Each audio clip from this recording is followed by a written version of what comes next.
Going. Yeah. Yeah. Oh, we're off of mute now? Yeah. Yeah. Ready whenever you are. I guess we're ready then. Yeah. Live from the landing strip in Houston, Texas, it's the 436th edition of Houston Wrestling Radio. This is Abel. This is Chris. And thank you so much for tuning in today, folks. We very much appreciate it. If you are watching us live, great. That way you could log into your YouTube account and you could get into the live chat and you could say hi or fact check or ask questions or talk shit or whatever you want. That's cool. I'll see it and I'll try to involve you as best as I can in the show. Arnold just tore up his NDA to be in the chat tonight. Oh, yeah. All right, Arnold. Way to go. One down, three to go. Now, if you're not watching us live, that's okay. You can still interact with us on Facebook, facebook.com/Houston Wrestling Radio, or just drop a comment down below. And don't forget to like, subscribe, hit the bell notification, all that good stuff. Okay? Oh, Chris, it is a Royal Rumble prediction show. Yes. So I was looking forward to today's episode, man. Well, yeah. WrestleMania is our Christmas, Right. But I'm guessing Royal Rumble's our Thanksgiving because we feast on 30 guys, 30 women. Hey. Getting thrown over the top rope, both feet touching the floor. Right. Man, I was looking forward to maybe talking about the possibility of Okada being in WWE because his contract ran out. Yeah. You know, maybe talk about, holy crap, they fired Kevin Patrick this morning. Yeah. Maybe he wasn't cutting up to snuff on commentary. But guess who stole the spotlight? Let me guess. Give me a V. Give me an I. Give me an NNY. Add an MAC. Vinnie Mac. Vinnie Mac, baby. I thought we were done with this. I guess we're not. I had a whole setup for the show, and the last 5 hours just blew up my skeleton, my layout completely. Right. So let's start with the obvious, the big elephant in the room. Yes. So Vince McMahon is now under fire, accusations, legal shit. I don't know. Basically, it's coming out that what happened, was it last year or now? I guess technically 2 years ago. This is 2022, right? Yeah. In 2022, the lady that was paid off for hush money for sex stuff with Vince. Apparently, she's coming out with more information because something was wrong with her NDA. He wasn't paying on time. He didn't pay enough for the NDA, right? So now there's more details coming out, and some of those details involve a one Brock Lesnar.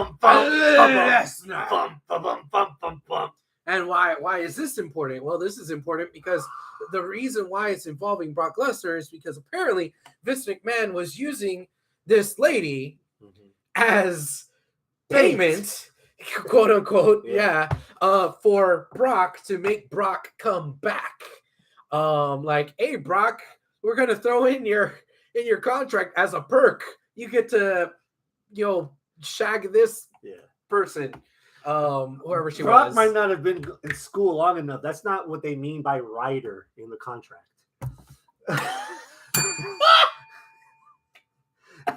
I know Van Halen only wanted red M&Ms. That way they knew what they were reading the contract. Right. And only put red M&Ms. Right. Not Brock Lesnar getting 36 double D because they asked in the contract he wanted 36 double D or less. Yeah. So now this is apparently, according to what's coming out, tantamount to sex trafficking, which that might be technically what's happening here. Vince is pimping out this lady to his talent. So not only Brock for contractual purposes, but also for the other guys in the back, like Laurinaitis and production people, which you know who that is. Yeah. That's why the kid got new teeth. Yeah. Impressive. And that's why that kid's gone, probably. Possibly. Might be one of the reasons why we don't have Kevin Dunn. I forgot his name. Your best friend. Kevin Dunn. Your alter ego. Yeah. Which, when they're talking about, the crew to production guys, well, who was in charge of that? Fucking Kevin Dunn. Yeah.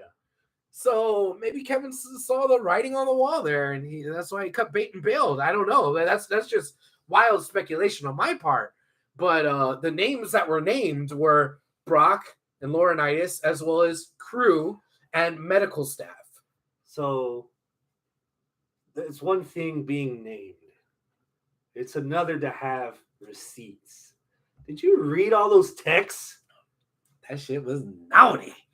Woo! Naughty if it's someone like us. It's fucking Vince McMahon in his 120s. It's fucking weird. Yeah. I mean, he got raunchy in those things, man. Like, is that why they got Ico Pro off the market? I'm not one to slut shame or to kink shame. I'm not. And if I were in my 70s and I were still getting crazy, I would say good for you. My young self would tell that to my old self. Congratulations. Sidebar. Right? But sidebar before you finish that sentence. Okay. We're in 2024. We have no idea what stipulations or rules in the Lesnar-Sable marriage imply that he might be on the free reign also. That's the Continue. Other part. And that's where I was going to get to. Where I was going to get to is consent, right? So, like, if you got a partner and you like doing and texting crazy shit and, weird kinky stuff, okay, great. And if that's the kind of stuff that Vince and this, whatever this chick's name, what was her name again? I want to say it's Julia, but it's not Julia because it was like not a normal name. But I just remember the J. We'll call her Julie. Oh, okay. For all intents and purposes. Whatever. Hey, Julie, right. Yeah. Okay, fine. If they're all consenting and they're fine with it, whatever. Okay, cool. And that's it. But I think I think Arnold, right before we went on air, he asked in our group chat, hey, what part of this is actually illegal? Right? Well, the part that would be illegal is using a person as payment, right? Using a person's sexual favors as payment. That's probably the technically illegal thing because that technically would be sex trafficking. Now, I'm not a lawyer. I'm not just a small-time pizza lawyer. Yeah. Small-time indie fed commentator. Yeah. / Janelle. Okay, thank you, Arnold. He says Janelle. Yeah.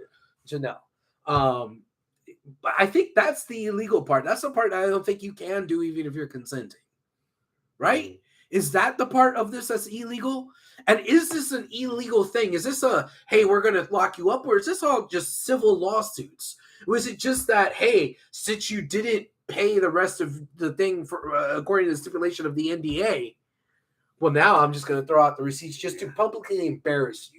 Because there are going to be people that are going to be out there that are going to kink slam and slut shame. So here's a $64,000. Here's a $64,000 question, and this isn't about who's right or who's wrong or what's legal or who's woke or who's asleep.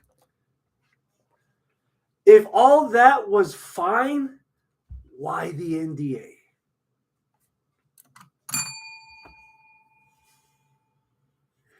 That's the bottom line.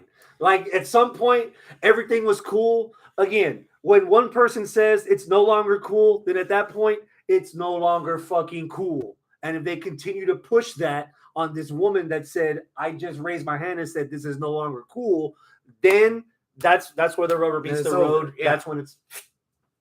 Yeah. And that's the thing. I mean, is it scandalous? Hell yeah. Is it entertaining? Hell yeah. But... what is the part here that's wrong? And are we just in a civil suit and she's just trying to get more money out of him because or the money she's owed? Is that all this is? Like, hey, I have more receipts that I can send out if you don't pay up. But then here's the other thing. But again, it's just is it just an embarrassment thing? Is it a blackmail thing? Here's the other thing that comes to mind. Keep in mind what we've kept up with in the news. This is one woman that hasn't been contractually fulfilled from her NDA. That was not the only NDA that was signed on behalf of Vince McMahon for whatever goings on the other side of the meat grater that we don't see behind the curtain. Right. So if this is an environment that shouldn't be tolerated in business, who else really knows about this? That either was in on it in a negative way, or depending on who you ask, just as negative or less negative, just left because they didn't want to deal with it. Stephanie tried to out him from the board. She wound up leaving. You know, Triple H has been there trying to do a new thing with the company. How close can you be to him and not know the shit that he's doing? Especially when the shit that he's doing is telling everybody who works at the company, hey, look at this hot chick. I'm fucking, you want to fuck her too? You know, like showing it on the phone. Steph's cool with it. Steph is cool with it. She's my kid. I'll talk her down. Trips, you want in? Yeah. And that's the part where it's like, well, I don't know. I don't know where the allegation who's guilty and who's guilty by association. Yeah, where the allegation starts and where it stops, where the consent starts and where the consent stops. Like, is it, hey, I give you consent to show this picture to everybody at work and tell everybody at work that, hey, they can have a piece of my ass. Yeah. Did she say that? I don't know. I don't know, because like in that text thread, there was one where he was like, yeah, I'm going to get Laurinaitis to come over here. And Tuesdays and Thursdays. Yeah, Blah, blah, blah. But Tuesday doesn't work. And she's like, oh, well, it's okay. We'll reschedule another day. And I'm like, okay, so she does If she's for hire and it's sex work, then where is the... Well, and that's the other part. Is this sex work? If it is sex work, then that's the part that's technically illegal. In which state? All of them. In all states, it's illegal. Okay. The only state where it's not illegal is Nevada, but it's only under very, very, very, very specific circumstances. You know, but yeah. Hector, you can tell me that after the show. Hector says ethics goes into effect. What's up, Hector? Thank you for joining us in the live chat. Ethics go into effect. And yeah, I think that will be the other thing, because we're talking about how many broads did CM Punk get to show back on Survivor Series? Did they get drug tested? I don't know. AIDS tested? What? Straight edge. My point I was about to say is this is in the confines of a workplace environment. Yeah. And that's kind of different when you're using that to further your career, your business, the careers of other folks, you know, like, goddamn, the thing that's blowing my mind is that they, especially right above the poster, right behind you, this is how he got Brock to stay. Here, Brock, here, fuck this chick. And Brock was like, okay, when cool. Vince was ousted the first time, Brock was ready to walk from the company that day before Friday SmackDown. Yeah. We get all these reports of Jericho and his NDAs goings on. I wonder where he got it from. Who is he claiming that was like the best boss of all time and let him do all this other stuff? Yeah. Oh, man, he was the best boss ever. He got me so much ass. Like, come on, man. Like, and yeah, that's where Hector comes into play with, well, what about the ethics? Because you talk about legality and ethics. It's not a 100% covered Venn diagram. There's a little bit of overlap, but it's not 100, right? So there's the ethics side of it, and then there's the legal side of it. And it all feels a little shady, you know? And it feels kind of unfair to maybe some people that were in the back that weren't going to want to play ball. Mm-hmm. Like, how many of those production guys were like, oh, yeah, Vince, I'll fuck her too.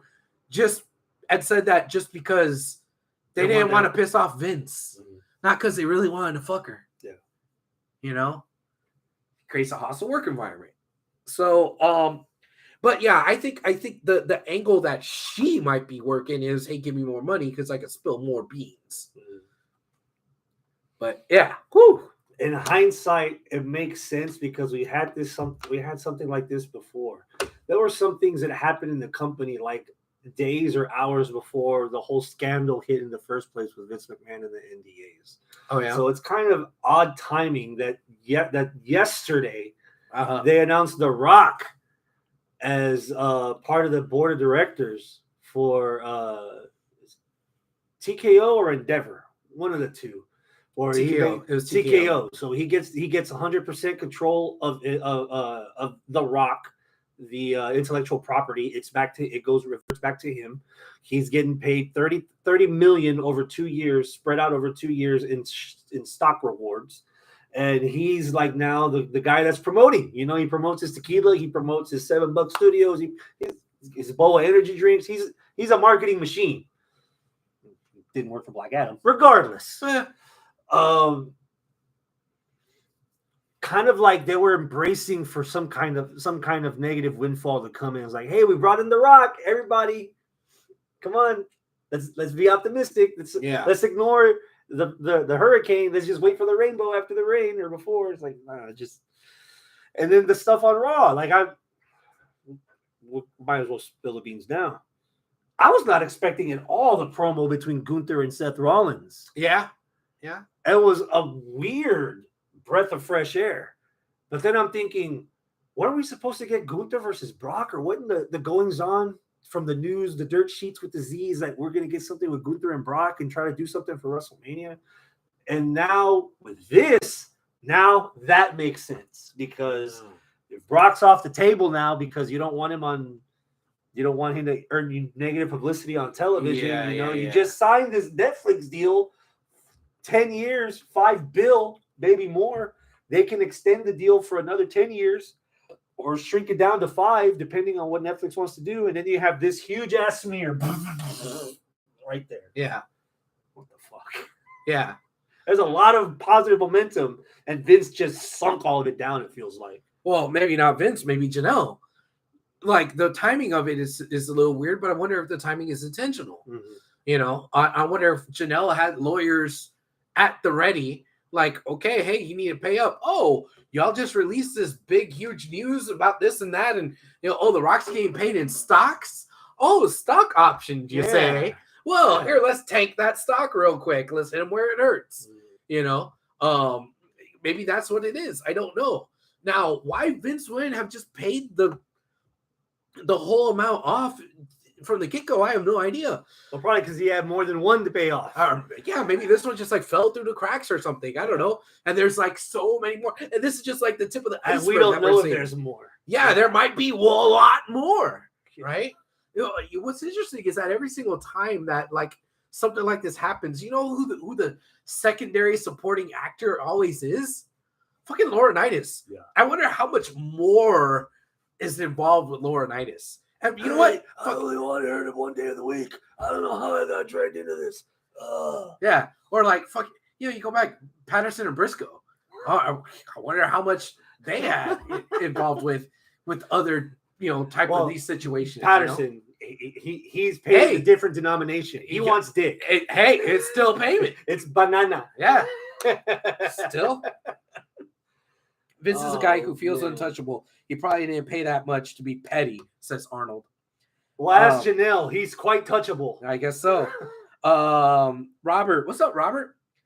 He says, hey, dudes, anything new happening? Well.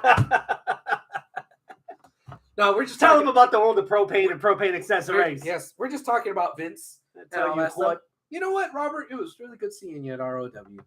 All right, he was at the last ROW show I happened to go to as well. Nice. It's good seeing him there. Cheers, mate. Bruv.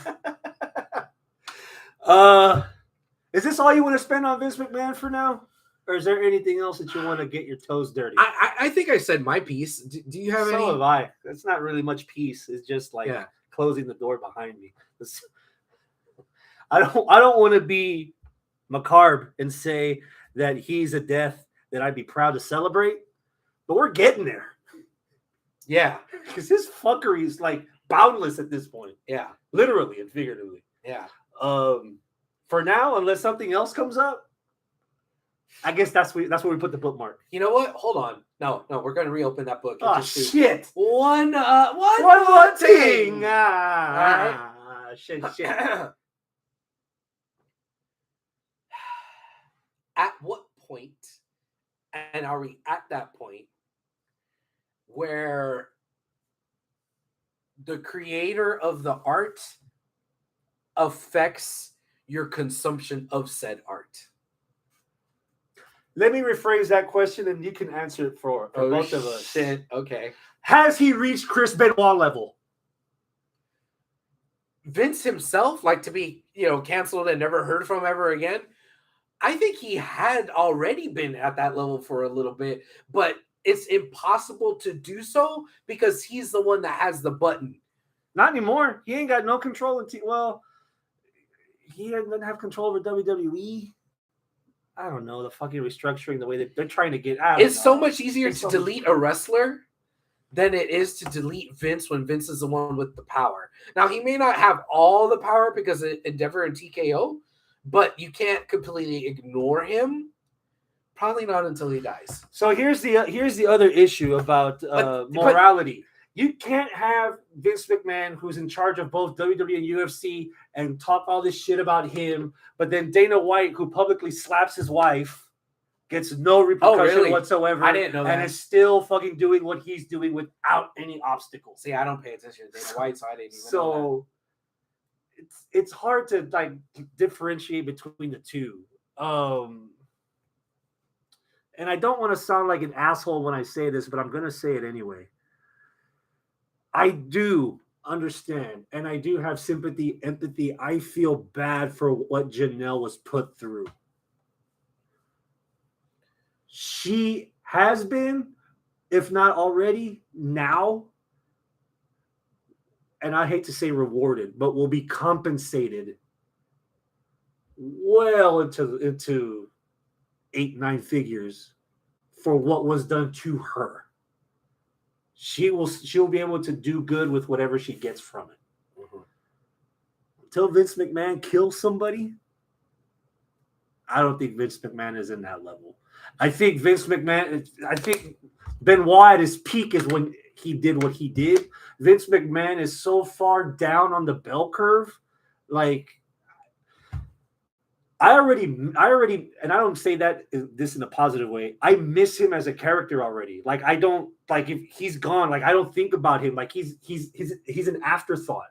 If I don't read the dirt sheets or if I don't see everyone's opinions on Facebook, I could easily forget Vince McMahon. Vince McMahon is not on any one of these pictures. So he's already like, I've already accepted he's done. He's gone. He's behind. His time is done in wrestling. I don't care to see him anymore. Okay. So it's not going to be as devastating a blow as what other people have done in the wrestling business for us to say, you know what, I'm done with it. I put him in Ric Flair levels. Like, he's had a good run. I don't want to see him anymore. I don't have any like love for him or hate for him. I'm just indifferent. The less I see him or hear from him, the better. Just live out the rest of your days away from my peripheral view of professional wrestling. All right. That's where I'm at. Okay. I'm more like a Ric Flair type with Vince McMahon. Like, fuck, just go bang whatever the fuck you want. Just go get the fuck away from my TV. I don't want to hear your crap messing with my wrestling. Yeah. That's where I'm at. Okay. Yeah. How about you? Two things. The first thing, this is kind of a tangent.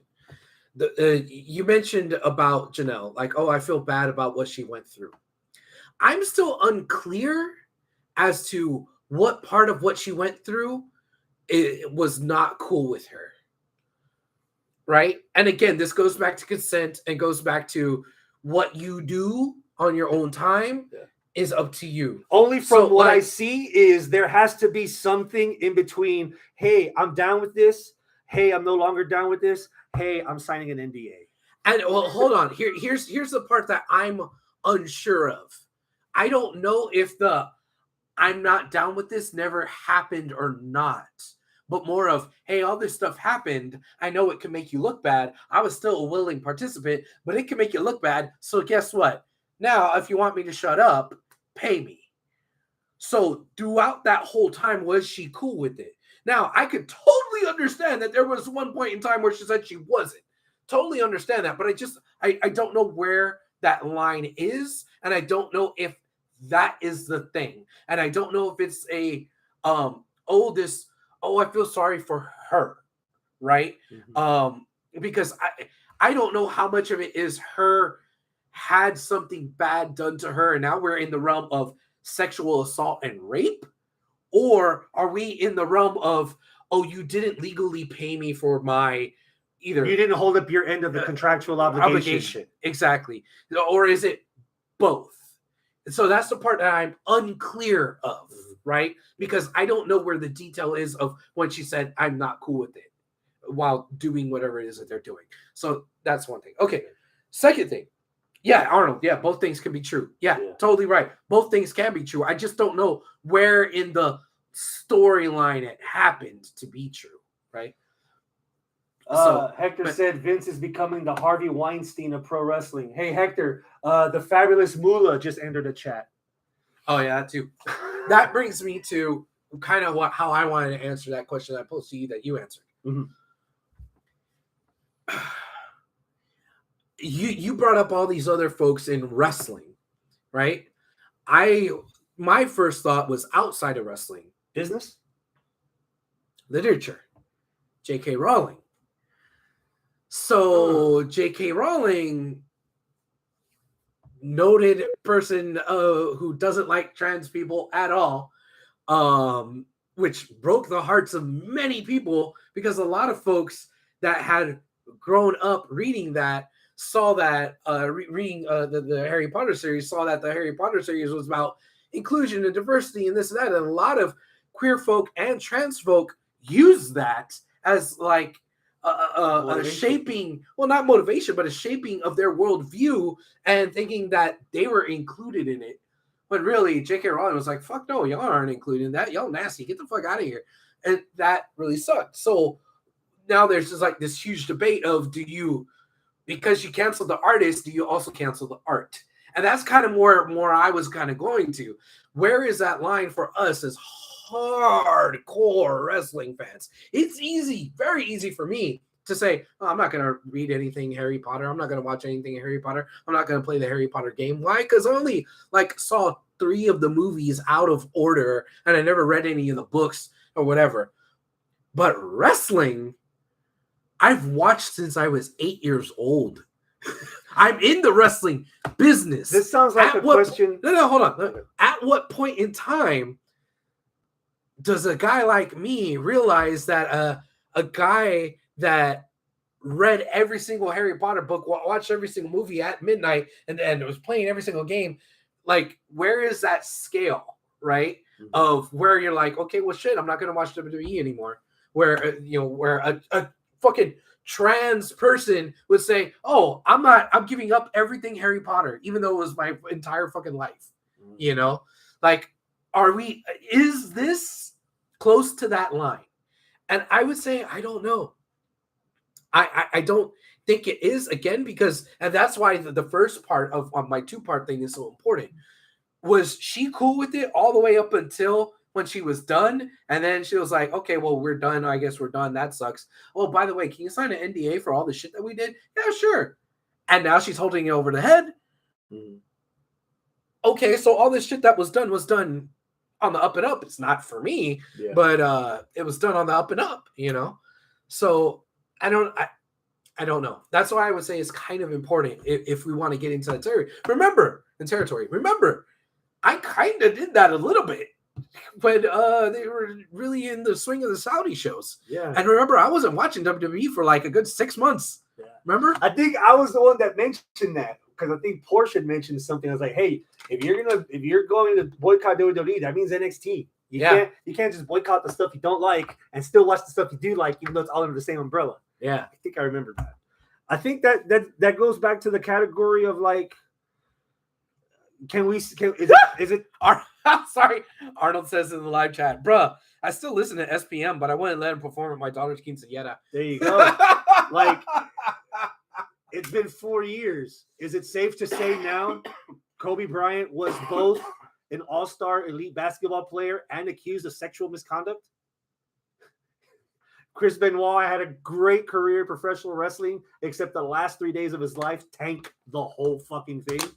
Same thing with Vince. Like, he's an asshole on television. He's an asshole in real life. He brought his great television, and he's also, oh, by the way, he's still an asshole in real life. Yeah. And he's on the way out. And the quicker he's on the way out, the better I'll be watching the product he left behind, the product he created. Yeah. Whew. And that's just day one. Day one. More stuff's good. That's. I'm curious what this weekend's gonna look like. Yeah. That scrum after the Royal Rumble is gonna. That's the part that frustrates me, is that the best wrestling on television isn't aired on television. It's all the shit going on backstage with AEW, with WWE. Where's the all access episodes? I know, right? Where's the CCTV video of Punk? You know? Yeah, it's so weird. Sometimes the most entertaining shit about wrestling is the stuff that doesn't actually happen on the telly. Let's try to run some through this real quick. Why are we like this? Do you think if WWE signs Okada that he goes to NXT or that he goes to the main roster? Provided that he gets a WWE contract? Yes. He needs to go to the main roster. I mean, this is going to sound bad. He's too old to be in NXT. Did you not see Meiko Satomura, the final boss in UK, go to American NXT? Which I guess so. Asked me, I find out where she's at because she's been like MIA on television for like months now. Yes, I did miss that because I don't know who the hell you're talking about. But you're missing out, bro. Okay. I don't see him as a person that he's definitely not a rookie that needs to be retrained, right? And this is okay. Admittedly, I'm not the biggest Okada fan. I respect Okada. I'm not a big fan of his, but I respect him. I don't think that he's somebody that if you're going to sign to a big money contract, which he's going to be a big money contract guy, that you're going to shell out that kind of dough to put him on Tuesday nights with the kids, right? That don't know any better, right? Like if you're going to spend that much money to get Okada, you're putting him on the main roster, whether or not you're going to give him the Nakamura treatment, where he's kind of in the main event sometimes. Yeah. Okay, I could see that mid-Carter most of the time, sometimes main event. I could see that happen with him. Will that be a tragedy? Yeah. Should he be immediate main event player? Fuck yes, he should. But it's up to me. They're not gonna. But there's no way in hell he should be in NXT. Before we went on the air tonight, we watched one of the matches that I have as a match of the week contender for New Japan, which was, because it's been a couple weeks, Okada versus Danielson from Wrestle Kingdom. I guess you forgot how old LA Knight is. Shut up, Hector. So you've seen Okada wrestle Kenny Omega, Hiroshi Tanahashi, Chris Jericho, Will Ospreay, and now Bryan Danielson. I would venture to think, and I think Hector will agree with me on this, and I don't mean to say this as a slight, he is the least of the Japanese strong style wrestlers. You can plug him in on TNA, you can plug him in AEW, you can plug him in on WWE, and he can have a television match, 15 minutes with anyone and not hurt them and not have to have the other person feel like he has to change to fit Okada's style. I think Okada's style is the most rudimentary. He doesn't do a lot of flips. He doesn't do a lot of reckless moves that are prone to, if you take it wrong, you're fucked. Right. You know, he's a lot of mat wrestling, a lot of rest holds. He's fundamentals. Very clean drop kick. And I told you this when we were watching the match. One of the few people I noticed in New Japan that actually sell to the point where you can believe that he's in fucking pain. Yeah. We've had the conversation with Jericho versus Omega from Wrestle Kingdom where I said that this was Omega's resume if he wanted to apply for WWE. This is how slow he can go. He made he and Jericho look like a fucking $1 million in that match. And he didn't have to do all the crazy shit he did with the rest of the New Japan roster. I think Okada would fit in perfectly. If anything, Okada's contract's ending at the end of the month. He's got 2 shows at New Japan in February that he's contractually obligated to. And then you have 5 weeks between then and Mania weekend. 5 weeks just to be in Performance Center in Orlando. Not to be on the telly, but just to work out, just to train, just to see what nuances are, what he can do to like tweak some of this stuff. I don't see a direct overhaul at all of him. Right. You can bring the Rainmaker character or the human tsunami or whatever you want to change it, because WWE, they do a lot of that shit. You can bring him over to NXT, have him train for a couple of weeks, and then that night after WrestleMania, I would literally have him with the Kenta treatment. You remember what happened with Kenta? No. They built this motherfucker up. They had a house show in Japan, and they had Kenta actually sign his WWE contract in the audience. That's right. Hogan brought him in. He was with Kojima.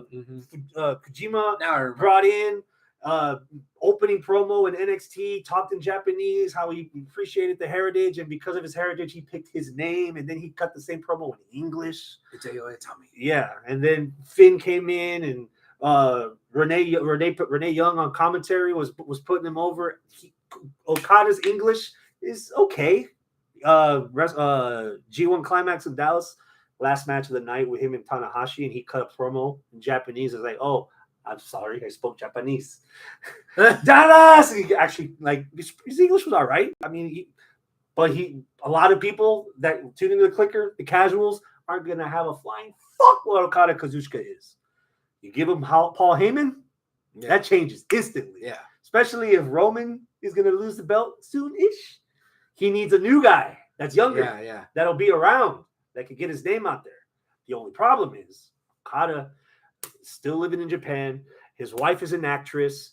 He doesn't plan on moving to the U.S. The only thing that's got his attention with WWE is that he wants to work a WrestleMania.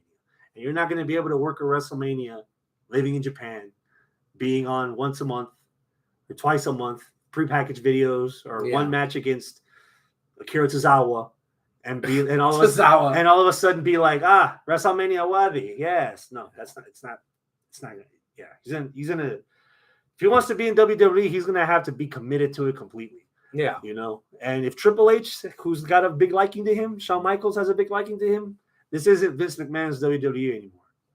So how would you think it would work out if they did to kind of put the goldfish still in the bag into the aquarium kind of deal, right? If they put him in a program immediately with Shinsuke? I wouldn't say with Shinsuke. No? I would say AJ Styles. Okay. That's another guy that they had some feuds in New Japan while AJ was a champ over there, while he was still in Bullet Club. Maybe give Okada versus Finn Balor a little bit of love. I would definitely start him off with one or two guys that he's already had some connection with, some familiarity with in the ring, just so you can highlight his positives and figure out what his negatives are in the ring, if any. Like I said, his style is not so fucking out there that you need to wear like a bodysuit to protect yourself from him. Yeah. He's no Vikingo. Right. So you're in good hands. And Vikingo's not Japanese. You're in good hands with Okada. But the problem with Okada is pretty much the same problem that Nakamura had, that to an extent Asuka had. Right now, I think the problem Io Shirai is having, in front of these audiences that have the attention span of a jelly bean that needs something like repeatedly done to them, which is why Asuka had that catchphrase. Yeah. Nobody's ready. He has to have some kind of mouthpiece if he's gonna just stick to the English that he's familiar with now. He's gonna need someone to talk for him, to get him over to the crowd, to the kids, to the casuals, that you have to dumb it down to a lower common denominator than just, I've been watching New Japan for 10 years. I know why Okada's valuable. Little Jimmy don't. Yeah. And they have to sell Okada to Little Jimmy so that his parents can buy the ticket, so that his parents can buy the merch, so that his parents can subscribe to the Peacock. They already got my money. Yeah. They need to get his money. Yeah, I wanted to involve some of the live chat on this conversation, but you said a lot of the stuff that was being said in the live chat without looking. Yeah, without even looking. About his style is already I wouldn't say exactly the American style, but he's somewhat halfway there. So yeah. Paul Heyman could be Okada's Gato. Okada versus Carl Anderson can work. Yeah. Mm-hmm. Okada's used to the US style already. Yeah. So a lot of stuff that you said is already in there. During the Kenny trilogy, it's when I accepted that Okada could be a great fit in America because he has a semi-American style. Yeah. Okay. What does it say for New Japan that in the last 9 months they lose Jay White, Will Ospreay, and now Kazuchika Okada? Sucks for the timing of their contracts. I know Hector will jump into this. Who's next? I'm leave? No. Who's the next to take the mantle? You think Sonata is enough? El Fantasma? Shingo's got to get built. He's got a couple of years before he could be the main event. But and Shingo, he's been champion when they did the new belt. Yeah. That time where it was Kota and then Ibushi, it was Ibushi and then Ospreay and then Shingo and then somebody else. People just kept getting hurt every time they touched that fucking belt. Yeah. But he's had the belt before. Is he enough? I don't know. Tanahashi's already on the downward, let alone now that he's president. I bet he's not going to be as active as much. He's not going to wrestle. Yeah. No. But yeah, that's a good question. That's a good question, man. Fredrickson, one of the kids from the dojo that's starting to get ascend a little bit. He's on the outs too. Is Shota enough? Shota? Maybe. I mean, he's still a little wet behind the ears, don't you think? And he was out with injury, so that momentum he was building with Moxley, that's falling on. Yeah. I mean, maybe once he comes back, if you really, push your nuts into him, maybe he'll, take off. But that might take a year or two to build. Forbidden Door? Do you do double duty with Moxley and have Moxley be somewhat half a face of the New Japan brand? It can. I mean, if you're going to go that route, bringing in the Gaijins, you may as well. Was there at Wrestle Kingdom also. Or I was going to say, you may as well dance with what brought you. The fucking Bullet Club. Have David Finlay, really take off, I mean, you still got the Bullet Club there. Yeah. Still kicking around. Yeah. Is Jack Perry enough? Maybe. I'm going to try to break you tonight. Maybe. Maybe. It just depends if he can adapt to that style. Does he have the heat? Yeah. He has the heat. He has heat. You don't know if it's good heat or get the fuck away. But he could build off of that. He could build off of that more easily in Japan than he could here. Because here he'll get go away heat. There he'll be like, who's this white guy, cocky? Oh, he's the son of an American actor. Boo, like that persona that he was trying to be, that Cry Me a River persona that was kind of maybe not working, but the only reason why it really worked. He needs to sell those shirts. Yeah. But it was only kind of maybe working, but it's gonna work in Japan because they don't know how bad he is on the mic because he's speaking in English. And there's not a lot of promos in New Japan. All it is work. So he could get over as a heel pretty easily, I would say, over there. Jay White did, for all intents and purposes, he did pretty good with his heat. And he had heat where people were leaving when he was cutting his promos at the end of the show or turning their back on him. They genuinely hated his fucking guts. Yeah. Jack Perry could slide into that spot. Yeah. With a little work, but he's got a nice foundation. And if that happens, because it's easier to get heat there as as a white guy, then eventually he might mature into the role. Remember how everybody hated how poorly Roman would execute promos? Oh, suffering succotash. Right. But eventually it came around because they kind of found what worked for him and became more comfortable, and they stopped writing Suffer and Succotash for him, and they let him be himself after he kind of got over for a while. That might be what happens to Jack Perry in Japan because the learning curve is not quite as steep. So either you gotta have a learning curve that's not quite as steep, or just be stubborn. In WWE, Vince was stubborn. They're like, no, we're gonna leave him up there until he gets over. Here, Jack Perry can get over as a heel, and then he could be a better heel eventually. Yeah. How much value does Nick Nemeth bring to TNA? The promo that was cut is very, very true. Nobody's going to remember Nick Nemeth. They're just going to say, what the hell happened to Dolph Ziggler? That was fucking savage.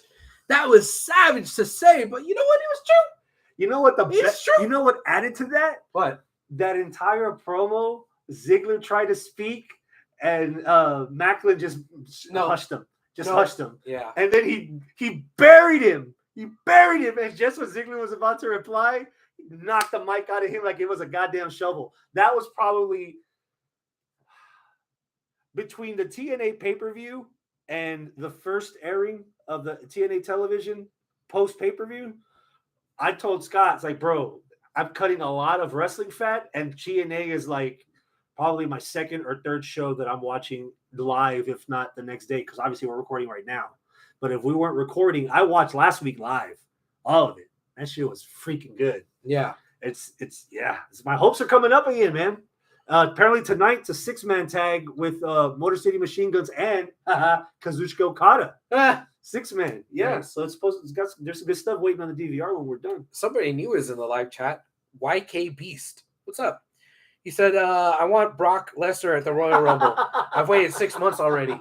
Well, you're probably going to wait a little bit longer. And that's an issue because if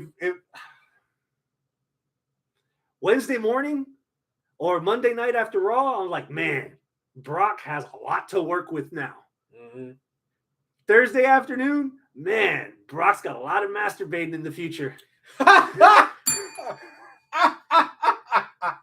Fuck.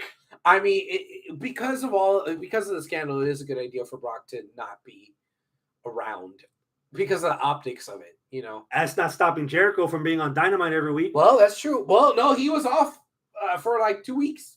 Backstage promo videos. He was still on the telly. He wasn't. He's on Rampage tomorrow. Yeah. Okay. Which means we already forgot. I haven't forgotten.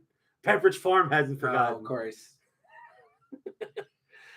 Who dares hinder Jinder? Well, hold on here. Fightful Select reports the plans for Brock Lesnar at the Royal Rumble may have already changed after his involvement with the sex trafficking lawsuit filed against Vince McMahon. Yeah, that's why I was surprised with the Gunther Rollins segment. Girl go pee-pee.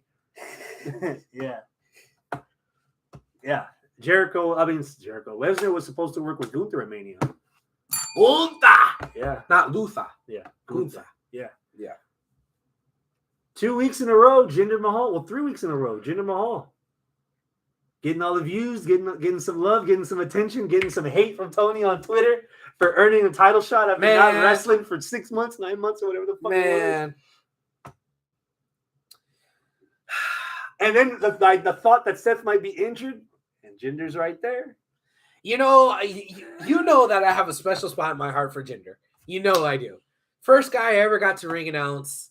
You know, he was just a sweetheart backstage. He's just a really great dude. I got a sweet spot for him. But god damn, that would be amazing and hilarious. And it would be the troll of all trolls if somehow Jinder just got the title off of Seth. Just out of nowhere. Like, I don't know, he beats fucking Priest somehow for the Money in the Bank and then cashes in on Seth or something stupid like that. Yeah. It would be ridiculous. I don't think it'll happen. While there is pettiness in wrestling when it comes to Vince and fans, since Vince isn't in control, and he's definitely not going to be in control the next couple of weeks because of all this shit going on, I don't think anybody else wants to troll the fans. So I don't think that that's what's going to happen with Jinder right now. I think it's supposed to be a tease of a troll, but they're not going to go full troll. The only saving grace is that it's the world heavyweight title and not the undisputed universal title, which I think has been floundering the last couple of months. Yeah. I think it would do some good to have a little surprise here and there. And I was expecting, oh man, you're going to do something with Jinder? Man, let's go. I'm down with that. But alas, it's not to be. Arnold says, y'all better know, y'all can't hinder the Jinder. Let's see. It says Triple H trolled Sports Illustrated. Yeah. Did he? How? Yeah. What happened? So they had leaked some news that Cody was not going to finish his story. He wasn't going to main event WrestleMania. And Sports Illustrated went with it and found out that they were being misinformed purposefully. They got. Yep. That's why Sports Illustrated's not going to be around much longer. Not Kevin Dunn. Pete Dunne. With the Pete Dunne name return, do you see Gunther getting Walter back? I don't think so either. No. Butch was dumb. And it was a far departure from Pete Dunne. Yeah. But Gunther and Walter, kind of the same, although Gunther is a little bit more Nazi. But I don't know. I don't see it as egregious of an offense as Butch was from Pete Dunne. Yeah. Cora Jade's also injured, besides Seth Rollins. If you were watching NXT, she had just came back from injury or from surgery, and now she's back on the shelf. That sucks, man. She was getting along. She was doing good in NXT. I think they were going to put her in the spot for a contendership for the women's title against Valkyria. Yeah. Have you been keeping up with NXT at all? No. Not really. I might ask you to watch next week. Okay. Because next week we'll be previewing Vengeance Day. Oh, okay. Yeah. Okay. Yeah. Cool. Good stuff. What'd you think of the first Bucks promo now that they're Nicholas and Matthew? I get it. Well, I don't like it, but I get it. They're trying to make me not like them, which is cool. But I already don't like them. Well, I kind of still like them, but this I don't like. So, I think the original promo fell flat. I think what they did last night, run sheet getting interrupted when they were getting there. The being video a dick to Top Flight for no reason. The video board while they were looking at the TV and calling to change cameras or whatever. I thought that was a nice little touch.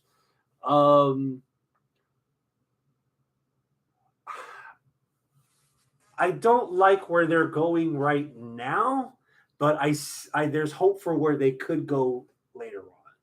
Yeah. I predict that in 2 weeks, Sting and Darby Allin are going to be tag champions. Okay. And then they're going to lose the belts to the Young Bucks. Okay. And that mission statement is going to continue. The mission statement from the Young Bucks saying that the old guard, the old timers, they got to go. And you and I can think of a couple people that got to go like yesterday. Oh.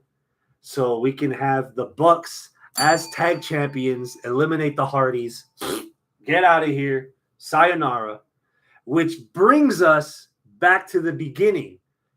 Why did Edge return to AEW? Storyline-wise, why did Edge return to AEW? So he could team with Christian. Yes, who have both been around for a long fucking time and who have never wrestled the Young Bucks. And you tell me All Out, Full Gear, Young Bucks as champions against a reuniting Edge and Christian? The enemy of my enemy is my friend. They don't necessarily have to be the E&C show. There's or Edge could just turn heel. On Christian. Oh, no, on somebody else. And then team with Christian. Yeah. They could be heels. That too. Although against the Bucks who are trying to be annoying heels probably wouldn't work. Yeah. There's a lot of potential there. Yeah.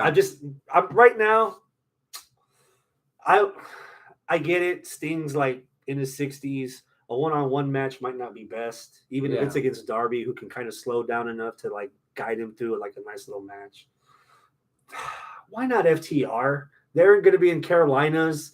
FTR has an old school wrestling style. Yeah. You know, they know how to take care of people. You saw some of the stuff that they were doing with the Briscoes and how they protected the Briscoes from killing themselves. So I'm curious. I'm cautiously optimistic, a little pessimistic, but there's seeds of hope in whatever the Young Bucks are trying to do now with the gimmick that this could have worked like if like a couple months after you fired Punk for all the shit you did. Yeah. But we're in fucking January now, and it's like, well, okay. So is it an afterthought that Big Bill and Pretty Ricky are going to be a thing? I don't know. Like we're just assuming that they're just going to drop the titles. I kind of like the promo that they did in the back. We're like, thank you for actually acknowledging us, for saying our names, for saying that we're the actual tag team champs. Because hey, guess what, guys? We are. Y'all forgot. Like, oh shit, you're right, Big Bill. God damn, I'm agreeing with Big Bill. The fuck? It's cholesterol. That's what that is. Yeah. So, are we just blowing past right them and saying they're gonna lose? They could go for the Ring of Honor tag titles. Who cares about that? Apparently, Tony Khan does. That's why he's keeping the brand. I guess.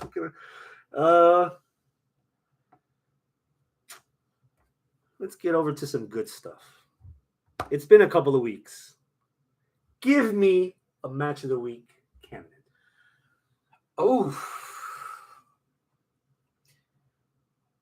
Well, I think the one that I had said that I wanted us to look at was one that you wanted us to look at too, and we watched, which was Alexander versus Ospreay, the episode of Impact after Hard to Kill. I thought that was a banger of a match on first viewing and on second viewing. First viewing, commercial free second viewing. Commercial free second viewing. The first viewing, I was I don't want to say that I was distracted. I think I was maybe falling asleep. I just remember keep waking up and like, oh shit, that's badass. Oh shit, that's badass. Oh, what? The finish? Whoa. Okay. And like I was like, that was a really good match. Then on second viewing, you made a lot of noises. Second viewing, it was even better. God damn, it was even better the second viewing. So yeah, I really like it. I would like to say it's a match of the week pick. Yeah, what do you think? So I'm no botanist. I'm going to give some flowers to Josh Alexander. As ugly as he looks in that singlet. Something about that singlet, man. Just you might need to get another one. I saw some of Hard to Kill, and Alexander's match with Hammerstone with Alex Hammerstone was pretty good. It was a good showing for Hammerstone. I'm guessing that was his debut with TNA. Gotta say it again, TNA. We're bringing back TNA, Impact Wrestling, TNA. It's his debut with TNA. The match was pretty well. I liked it a lot. And then to carry that over the next night on the tapings that we saw the match of Josh Alexander and Will Ospreay. For the indies or for the rest category, I have no qualms nominating this as a match of the year candidate. You know, it's January 25th. Yeah. As far as the rest, I don't know if there's very many matches that I've seen, but we've said this in years past. There's times when a match finishes and you're like, damn, that could be a match of the year candidate. You have that feeling? Yeah. Even half asleep on the first viewing, I kind of felt like, fuck, that could have been a match of the year. I need to rewatch this, and I need to tell the guys to watch this. So, on a count of 3, thumbs up or thumbs down to add this match to our match of the year candidacy for 2024. 1, 2, 3. It's up. It's our first entrant for match of the year candidacy for 2024. It is under the rest category because it's TNA. Yeah.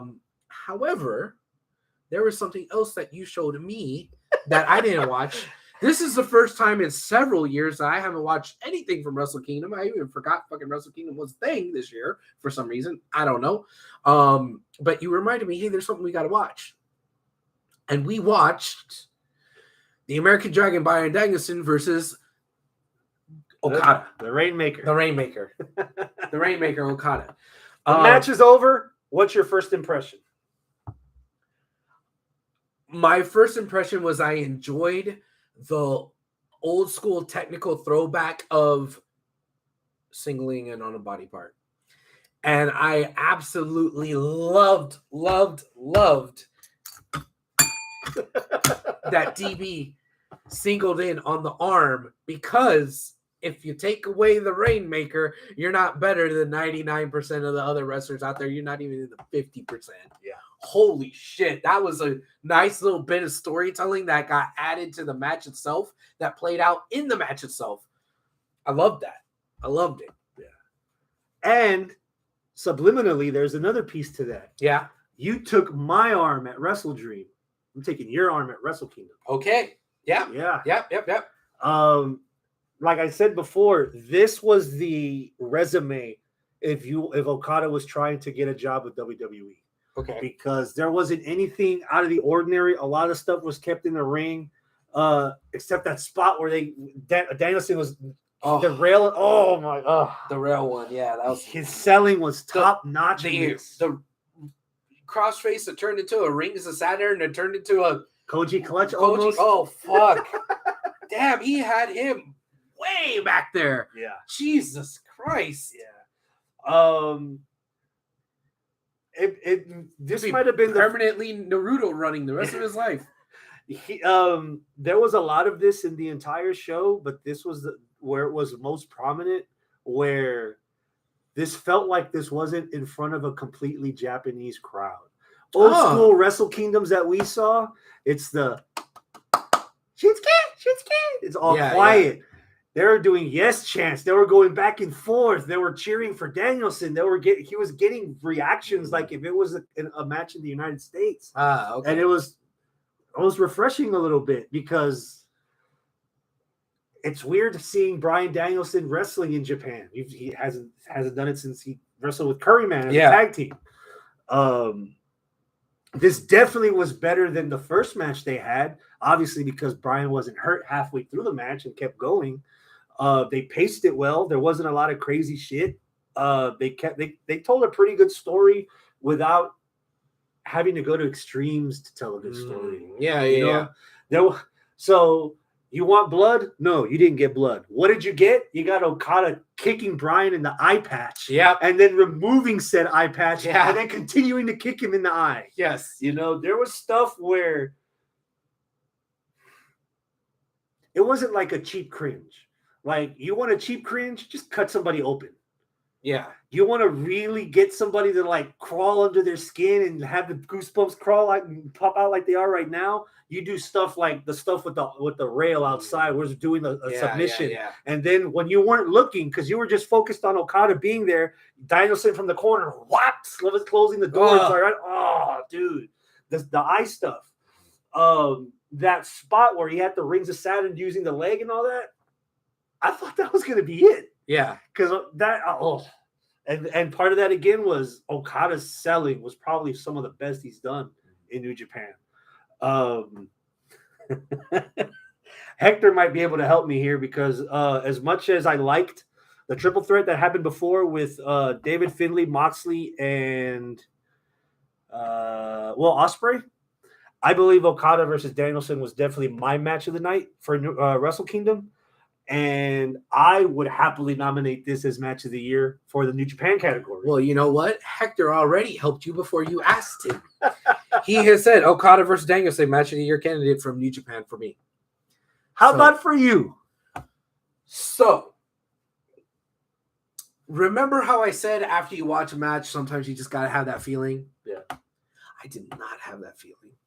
Understood. I did not. And, is it the best New Japan match that I've watched in 2024? Yes. Because it's only been one. So I am willing to agree with one of our co-hosts, Hector, and with you. If you guys are willing to say, put it on the fucking list, go ahead. Because even though I don't feel like at the end of the year it's going to be match of the year, as of right now, January 25th, it's the best match from New Japan that I've watched. Mm-hmm. So I'm okay with it, putting it on there. Damn. So, twofer. Yeah, twofer. I will tell you what my nit to pick is on it. Go for it. My nit to pick is for what? Well, no. Oh, well, that too. But it just ended. Yeah. Yeah. For all the counters that they were doing towards the end, they just took one Rainmaker. I wasn't ready I wasn't ready to pull out. And that's a good complaint to have. Wait. That's a good Benpakawe. That's a good complaint to have that you wanted more. Yeah. Even though they didn't give you as much. Yeah. As you wanted. I wasn't done. You might be done, but I wasn't. You sound like Arnold. Yeah. So that's where I was on that. But yeah, throw it on the fucking list. I see. Wait. More stuff that deserves some flowers. We talked about this a little bit on our end of the year review because we record our end of the year review like a week in 2024. Takeshita versus Darby Allin. Okay, you're not moving away from match contenders? Okay, cool. Takeshita versus Darby Allin, and then that 2 days later we had Bayley versus Bianca Belair on SmackDown. Okay, all right, that was solid shit. And then the matches we've already talked about. Oh, one more. Buddy Matthews versus Daniel Garcia. Okay, that was a good match. I don't know if we got to speak much about this last year. There was a point during the Continental Classic where Daniel Garcia got over with me.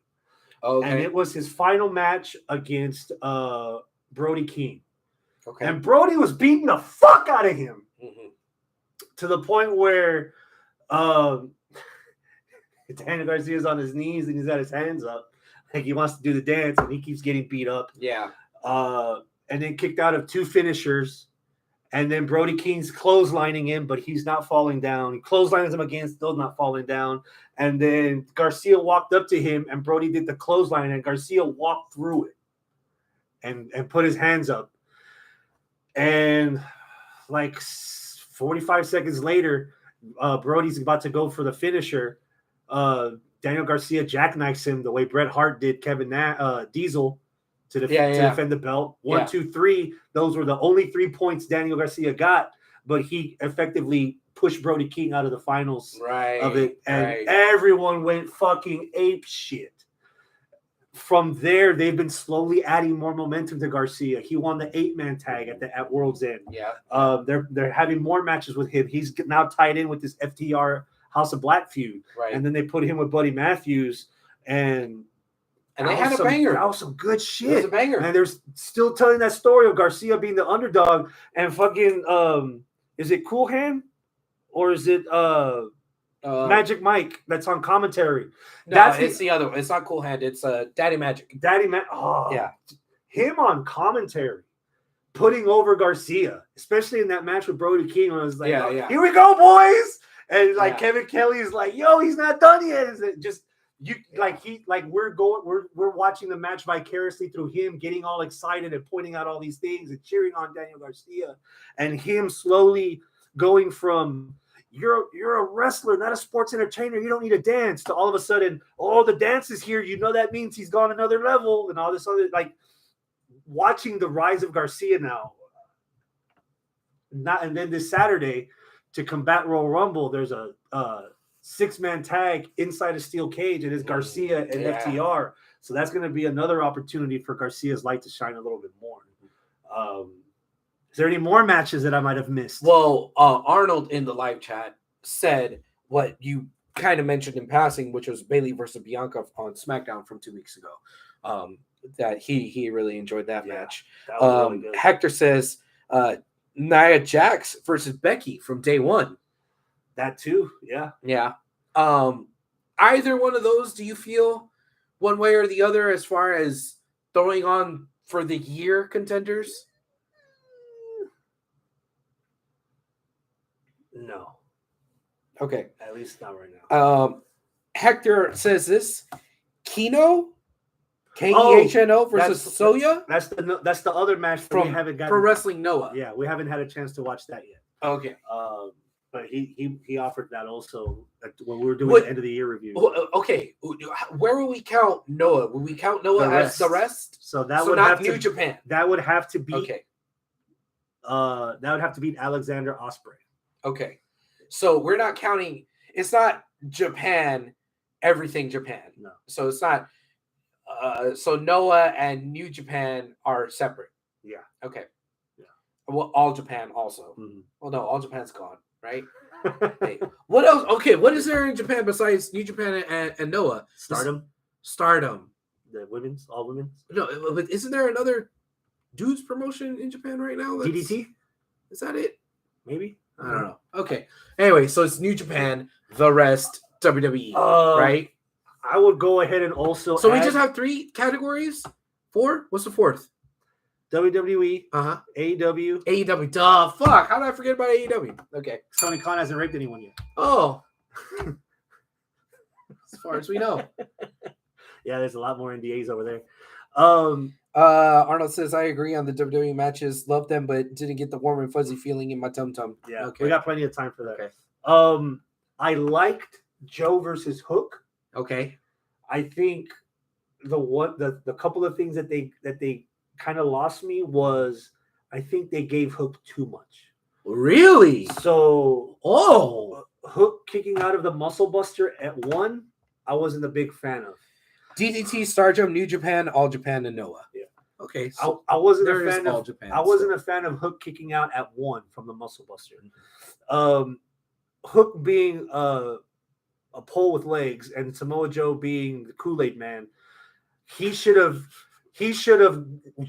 left his feet after the 3rd attempt of the clothesline instead of 3 clotheslines Hook through and Joe falling each time. They should have built up to that a little bit. Okay. I think the first half of the match they did a really good job of making Hook the underdog, but then towards the end they kind of gave him a little too much. Okay. You know, it's almost the AEW problem where even though it was commercial free, like you could have put a commercial break in there if they would have timed it right. Okay. Like last night, Wardlow was a motherfucker, wasn't he? Wasn't he powerbombing people 9 times, 10 times in a row, squashing people in 4 minutes? Yeah. No disrespect, but why did he have to go through a commercial break with Trent? You didn't understand the story on that match. Wardlow was about to do that. Trent was about to die. The only reason why Trent was able to actually get a match out of Wardlow is because he was crazy like a fox. All of the offense that Trent did was all evasive shit. Trent was able to not get his ass kicked, not kicked Wardlow's ass.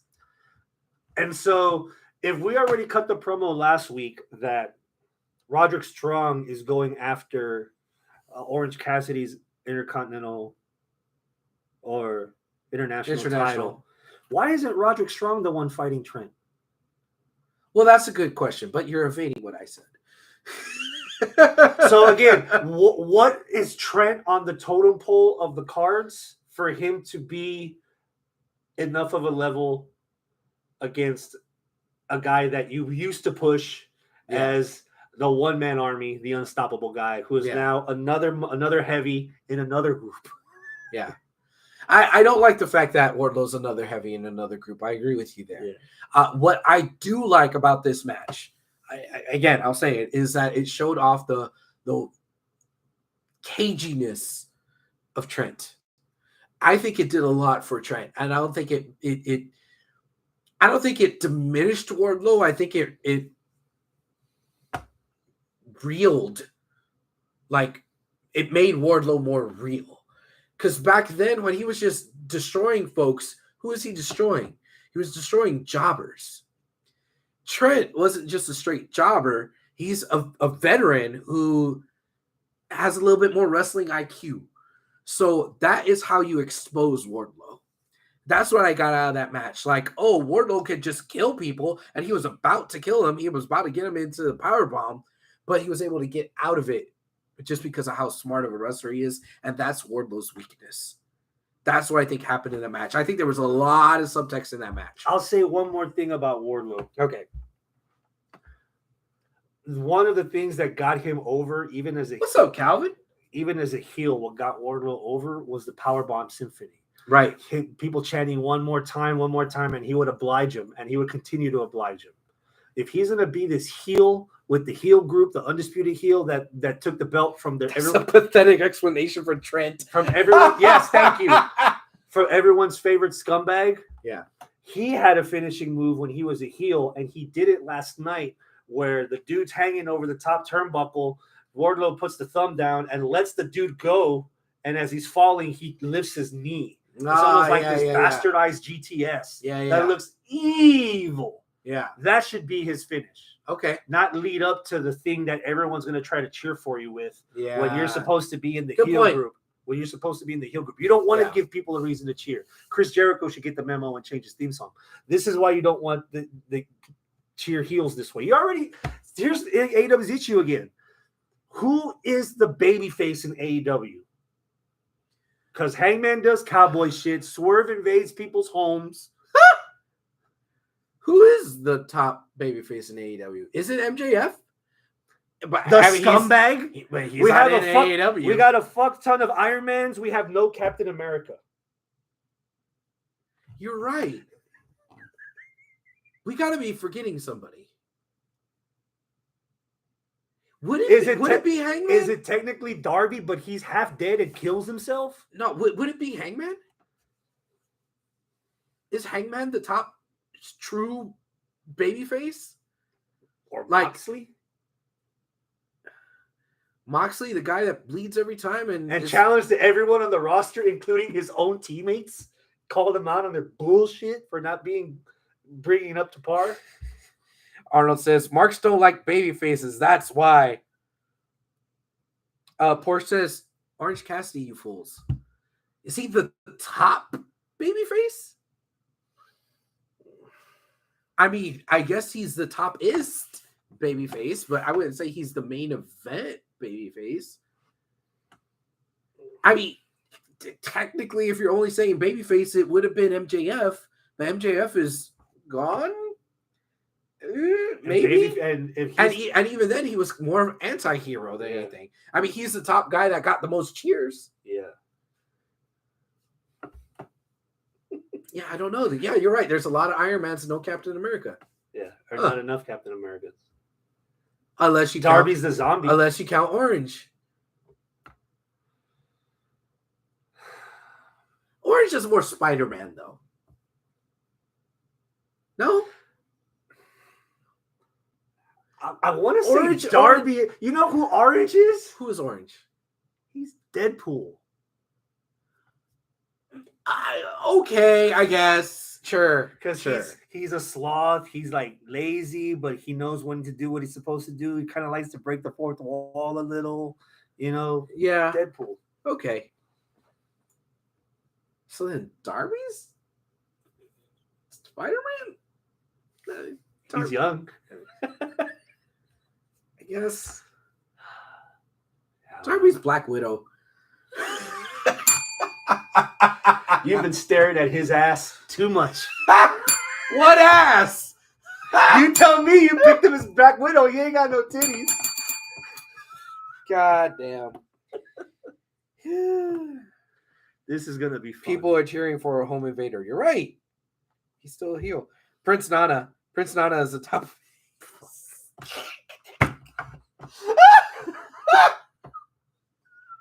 Good Lord. Top babyface in AEW was Omega. Okay, Omega before he got hurt and went away. Punk before he got hurt and then he came back. I'm not sure if that was a hurt, but yeah. That's homework.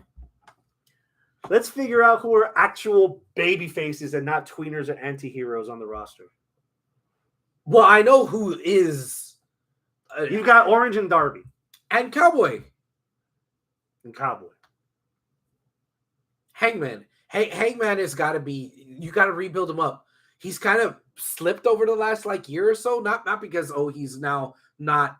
New year, new me, dumbass. I know. But that's what I'm saying. He okay, new year, new him. All right. Punk was Homelander. Thanks, Hector. Thanks for that one. Aaron keeps thinking Cody's Homelander because his outfit reminds it of it. Yeah. This is going to be short and sweet. Finish this sentence, Wheezy. All right. The person winning the men's Royal Rumble is Cody. Again? Yeah, why not? Oh. We have to, it's give and take. You want it to be Cody? Fine. Have him as number 17. Okay. I swear to No. I swear to God, if number 30 wins again. Not 17, 19. Okay. Because that's the number I have in the Royal Rumble. You ain't winning squad It dudes. needs to be 19. I have 1 and 19. So I have a shot with 1. So while you play with counterfeit bucks, Right. I'm going to write a check that hopefully I can cash.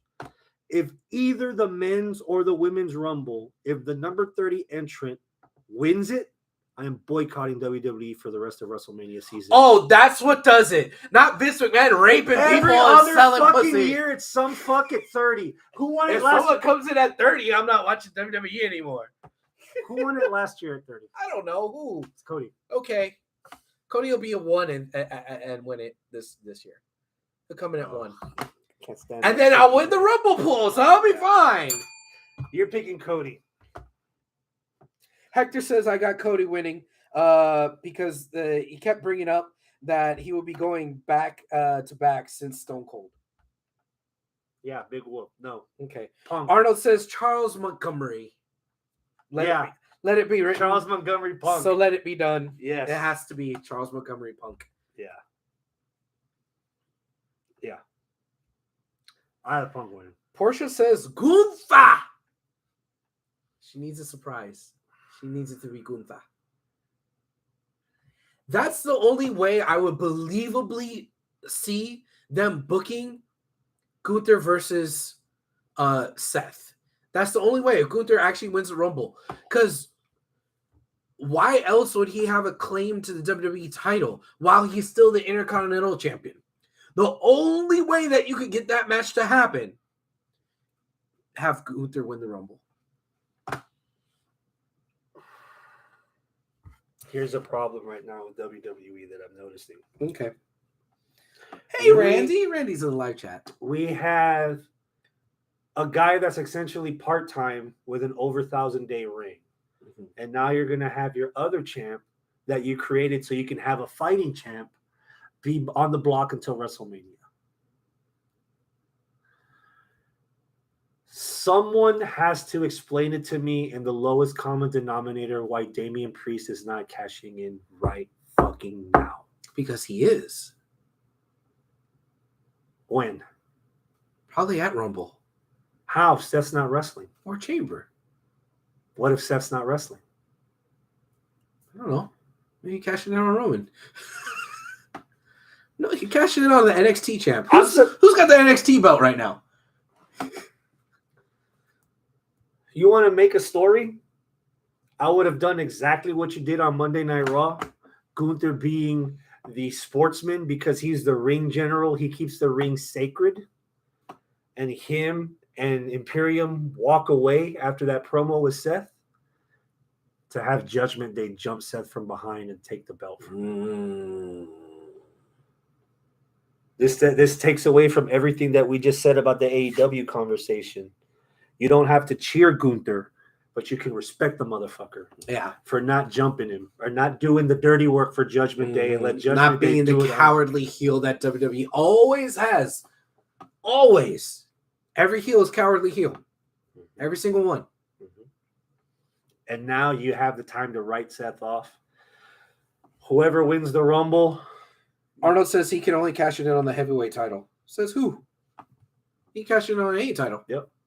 Any title. You saw what they did that one year that fucking Austin Theory cashed it on the U.S. title. Yeah. And failed miserably. They killed it already. If he wanted to, he could cash it in on Rhea. Mommy. I mean, they're already wearing the same gear.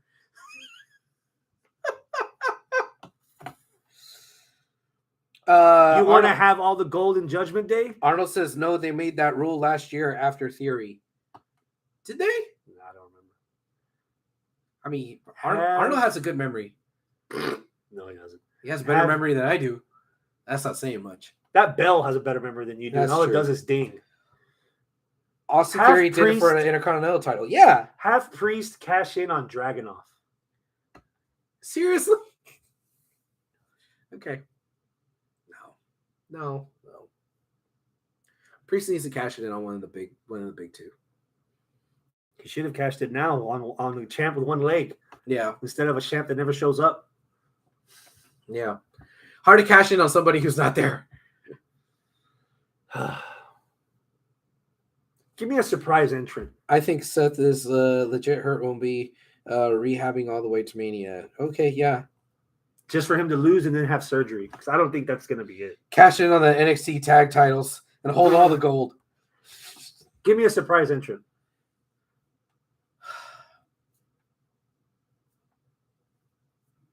MJF.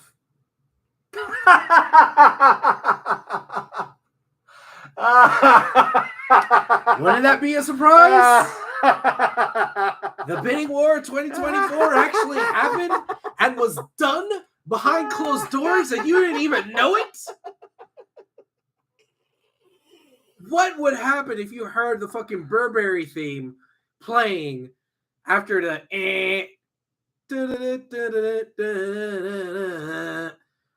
Oh my god.